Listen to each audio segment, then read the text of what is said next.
Hi everyone, thanks for joining me today with Stamping with Loretta. Because of Linda's gracious gift, I am going to try to start doing some Rolodex cards today. It is kind of unlikely that I will shoot videos of all of them, but I will try to take pictures, and it's extremely doubtful that I will be as dedicated as she is and do one every day. I do have other obligations that I need to meet. Just like her, I am on 2 design teams right now, one of which has not announced that I am on their team, so I cannot share the information of who that is. The other one, yeah, I can't tell you either one right now, but those will be following soon, so I'm looking forward to serving and participating with other ladies in the design team. So today I'm going to do a Rolodex card a day. This particular Rolodex card is not one that Linda sent me in her packet. It is just a regular manila folder that I use my Sizzix die, card, telephone, and address to cut out. I've already gessoed the surface with a lightweight, medium, kind of whatever gesso. Now, mind you, I am not a big mixed media person. I like it. I have a couple of journals that I've been working on. Pictures of those have been on past blog posts if you are interested in seeing those. So that is where we are. I am going to start today's Rolodex card today by stamping the date. I'm going to use some StazOn ink, and I'm going to stamp it kind of, I don't know, I'll stamp it towards the top of this card. And it didn't stamp very well, so I'm not sure why. Let's try it again.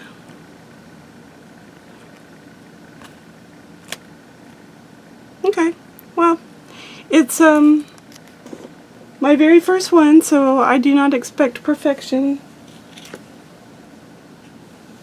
by any stretch of the imagination.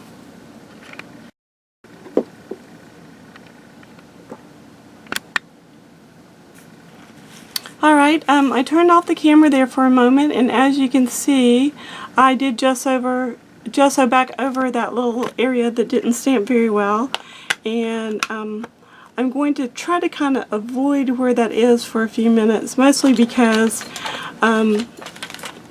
it's still wet. So I'm going to do a little watercoloring today. This type of paper, gessoed or not, takes watercolors really well.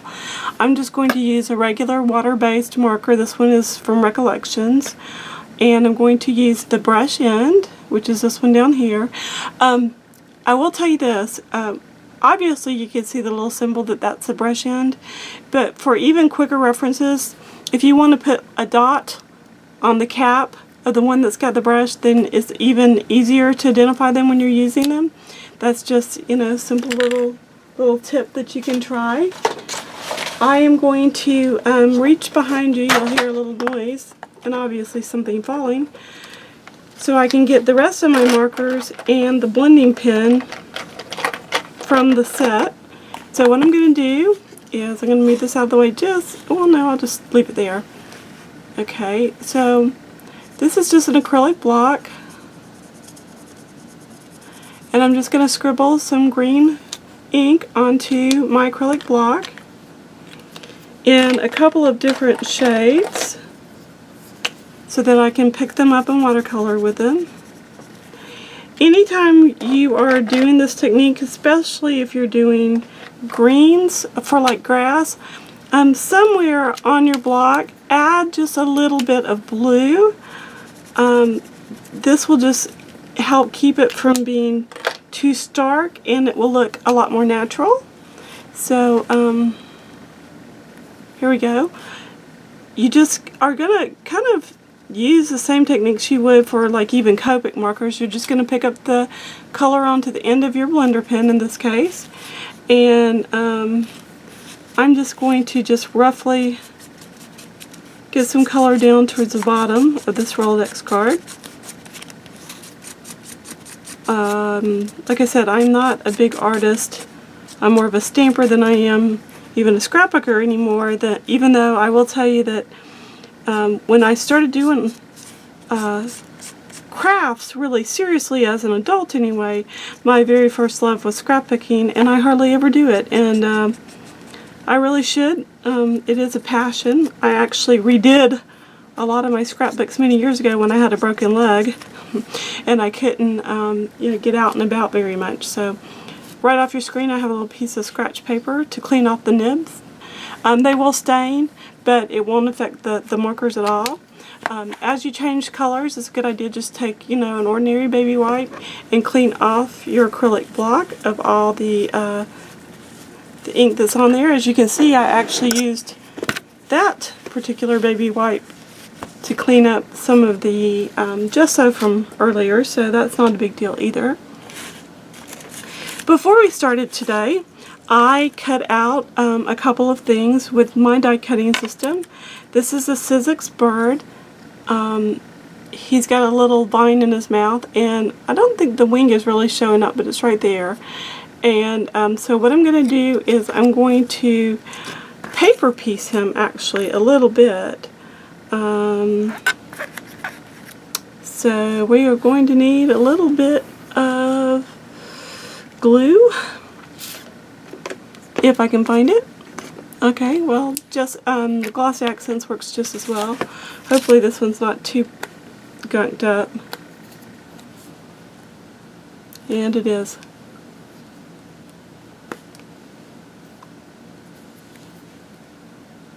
So I'm just going to apply a little bit of this to the leaves of the vine that's in his mouth. And then I'm going to trim this little piece right here to match. One of the best ways to actually do that is with a pair of small detailed scissors, which I have right here. And you actually want to cut it a little bit bigger to begin with than what you really need. If you're not very good with scissors, if you are good with scissors, which I happen to be an old pro at fussy cutting, then just go ahead and trim that up the way you'd like it. You can fix any problems when you're paper piecing. Number one, be patient. Don't rush when you're doing this type of a thing, because if you do, all you're going to do is succeed in getting yourself frustrated. So that is a tip from an old pro to you guys. And so we are going to just put this little vine in place and just scoot it around with our fingers. Just like that.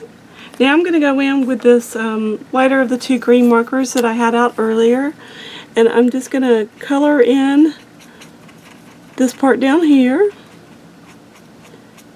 and I'm going to color over the paper that I just pieced in place.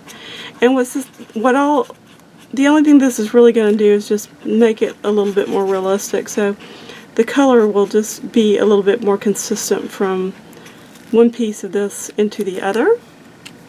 So that's all there is to that. Now the bird himself, or herself, whatever she is going to be pieced in. Now I'm going to use a little bit of a darker brown marker, and I'm just going to go around the edges just like Linda does, except I need the brush end, so that white edge just kind of disappears. This is a really good way to keep it from looking so stark, and it makes the piece look much more finished if you do this. I actually treated myself to a manicure and pedicure the other day. It was really quite nice. I haven't had a pedicure probably in 10 or 15 years, so I had almost forgotten how nice that felt. I'm going to take this marker and just go over these little lines to differentiate the wing. You don't have to be real neat with this. This is an art card after all, so it doesn't have to be perfect. And it just needs to be fun. You really don't want to fuss with these too much. So if you're a perfectionist, let that part of your stamping repertoire, how do you say that word? Anyway, let that part of you go. You need to, sometimes you just need to play. And you learn new techniques, and actually I think you learn things about yourself as well. So there's that.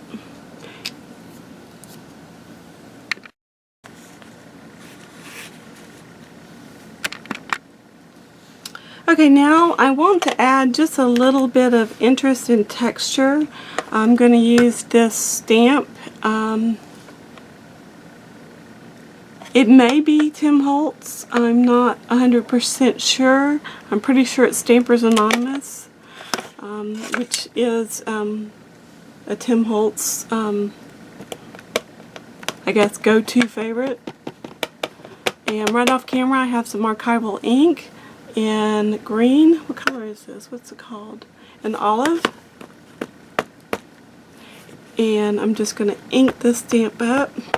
If it's a brand new stamp and you're having trouble inking it, like this one isn't really inking very well, if you take it and you kind of slide it into the ink like that from one side to the other, so that usually works pretty well. So I like to stamp these off. I'm just going to blot this one off with my acrylic block and just randomly stamp this onto here and clean it off real quick, and then get another stamp that's also got some texture to it. This one is a big swirly flourish, I guess, for lack of a better term, and I'm going to stamp this with my sienna ink, which is also an Ranger archival ink. These inks are acid free and photo safe, so if you want to use them in your scrapbooks, you definitely can do that. So, ooh, I kind of like this.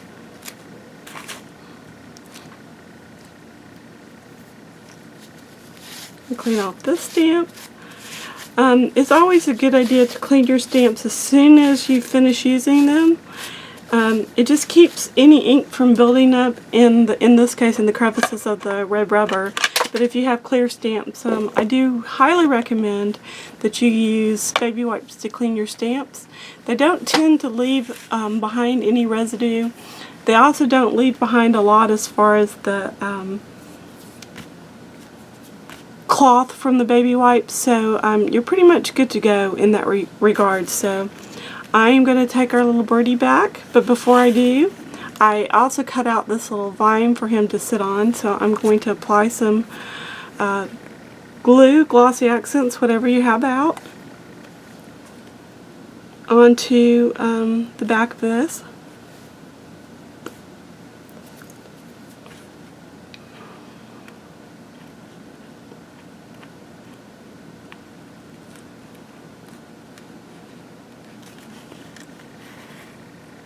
And I'm going to apply that towards the bottom of the card, which is toward the top of your screen there. I'm hoping that I can come up with some kind of a camera mount. I've talked about that in previous videos and just never have done it. It would just be really kind of handy to be able to do that. This is a dimensional dot. This one is from Judy Morrow, her Sticky Stuff store. I will put the information somewhere down below or in my blog. If I forget, then please email me and I'll be happy to send the information to her store to you via private message or email. She has wonderful customer service. She gets her products out to you. And she offers some really great prices. These red liner adhesive dots, the only problem I ever have with them is sometimes they can be a little bit of a booger to get this backing off. And especially when you don't have very long nails, which as many of you know I do not. I have decided to stop having them done as far as acrylic nails. I was just having too many problems with that whole process. So anyway, that's a different story for a different day. So I'm going to put my little bird on here. I'm going to put him kind of at an angle. And I'm going to take my glossy accents and just put some over the top. This is going to have to dry for about 15 to 20 minutes. It may actually take even up to an hour to dry today. It is raining here, and even though the heat right now is still on in our house, it's a little bit on the humid side, and when it's humid out, these types of things do take a little bit longer to dry. So I'm going to just leave that as it was, or as it, whatever. And I want to do something else. What else do I want to do to this? I have a artist trading card that I made that I ended up not sending off. So what I'm going to do is I'm actually going to rob it of some of its elements and use them on my artist trading card. And this is actually a stamp that says, "Life is too short to be anything but happy." I have it attached to the base of this artist trading card with a dimensional dot, as you can kind of see there. I'm trying to zoom in a little bit. My dear friend Candace said that I need to get a little bit closer to my work, and so I'm trying to do that so that you guys can see what I'm doing a little bit more clearly. I love doing video tutorials. It's a lot of fun. I hope that you guys like them too, and at least learn something or can play along as I learn too. So I think that there should be some transparency there as far as keeping it real, I guess. So I think I'm going to just tuck this. Where do I want it? Oh, I know what I can do. I'm going to just cut it apart.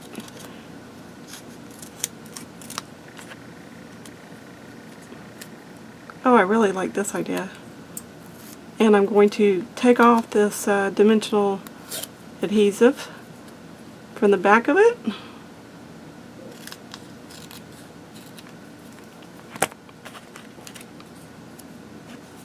And it really doesn't matter that this little piece got stuck, but here we go. We're just going to put a little bit right there. And I'm going to place it right here on top.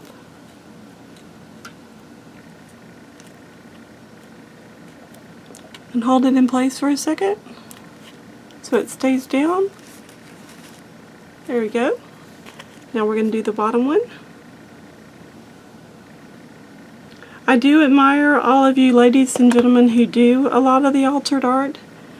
I'm sure that this piece isn't the best, but at least I'm trying, and at least I'm giving it an opportunity.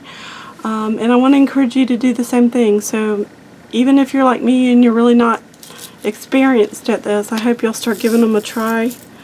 Nothing ventured, nothing gained. In my hand I have a little test tube of wiggle eyes, little mobile eyes, and I think that my bird needs one. I know a lot of you do not like these. I, however, think that they are hilariously funny. They add a little bit of whimsy, and they add a little bit of movement to a piece that otherwise wouldn't have any interest at all. So now I'm going to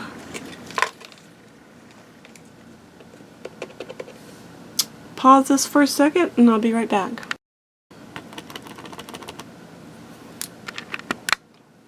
Okay, I had to take a quick little break and get my paint pen, and I just want to flick some ink over the top of this, and I'm going to actually purposefully put some little dots on here.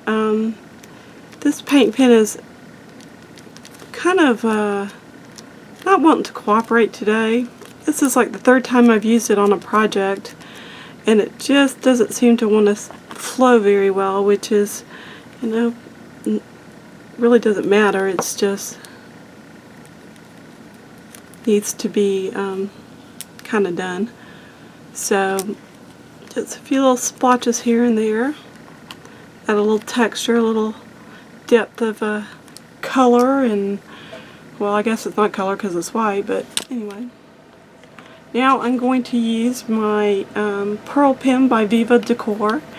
This one is also a white color, so it may or may not show up, but I'm really new with this kind of thing. I actually got this one on clearance at Hobby Lobby. It was $3 for this big huge tube. I mean, it is really nice. It seals really good. It is 25 milliliters, so it's a pretty good, decent size for the money.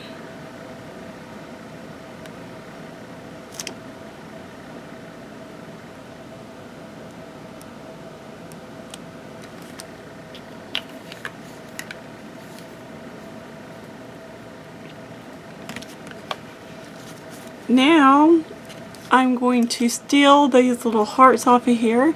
They were glossy accented on, so if they don't come off very easily, which they are actually coming off very easily, I would have come up with something different, but that's okay. The sheet music that is part of this particular artist trading card that you see me taking apart is actually a free printable from 8notes.com. Hopefully I'll remember to put that information on the screen too.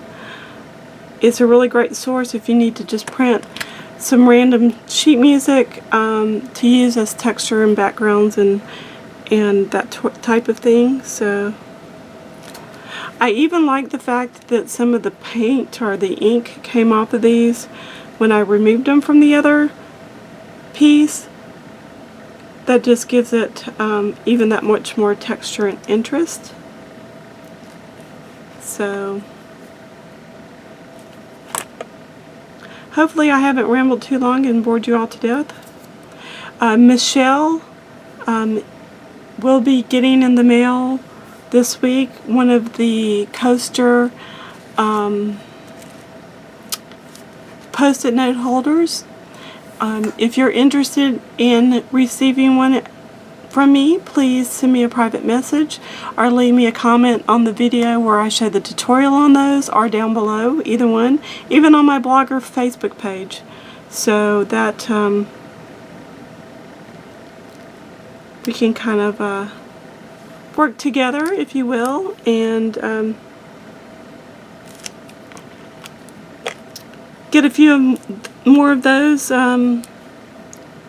given away to you guys. So if you're interested, like I said, just private message me, and I'll be giving away 3 or 4 of them. I'll let you know when I don't have any more materials to make them with, basically. So anyway, I hope everyone had a really great weekend. I know I certainly did. It was very relaxing. I was able to get quite a bit done. My 19-year-old Chad was very gracious to help his mother, and I was able to get all of our housework done over the weekend, which gives me more opportunity to just enjoy my time stamping and of course enjoy time with him. So alright, this is going to be RCAD number 1.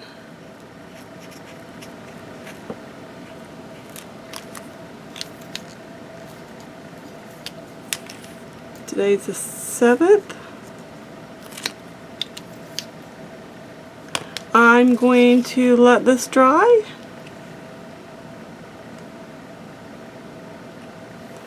Let's zoom out just a little. Oh, wrong way.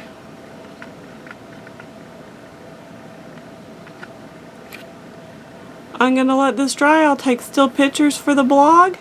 Stamp happy and be a blessing. Please be kind to one another, okay? Life's too short. Thanks for joining me. Take care, everybody. I'll talk to you soon. Bye.